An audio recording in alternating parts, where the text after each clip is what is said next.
A curious seagull named Wink spotted Sunny lying in the sand. "You'll dry out here," Wink said. "You need water, little one." Sunny nodded. "Can you help me get back to the ocean?" Wink gently picked her up in his beak and flew toward the water. But just as he reached the shore, a loud bang scared him fireworks from a nearby boat party. Wink dropped Sunny by mistake, and she landed in a tide pool far from the reef. In the tide pool, Sunny met a wise old hermit crab named Shelby. "Don't go out at night," Shelby warned. "Sharks hunt in the dark and big fish swallow little ones." Sunny shivered. "But I miss my mom and dad," Shelby sighed. "Then you must be brave. Home is that way past the kelp forest, through the dolphin current, and down to the coral caves."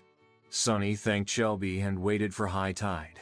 That night, when the water rose, she let herself float free. The kelp forest was like a maze. Giant seaweed swayed like arms, and strange creatures stared from the dark. Sunny twisted and turned. A jellyfish nearly touched her with its stinging tentacles. But she escaped. Just when she thought she couldn't go any further, she heard a familiar sound, the call of a dolphin. A young dolphin named Flip noticed Sunny drifting alone. "You're brave to come this far," Flip smiled. "Can you take me home?" Sunny asked. "Hop on," Flip chirped. He swam like lightning through the current. Sunny held on tightly, the water rushing around her like the wind. They laughed and spun and danced with the waves until Flip suddenly stopped. "This is as far as I go," he said. "The reef is down below." Sunny gave him a grateful wave and slowly floated downward. The water grew warmer. Bright fish swam past her. She saw a colorful coral and then a shape. Was it? "Sunny!" cried a voice. Her parents.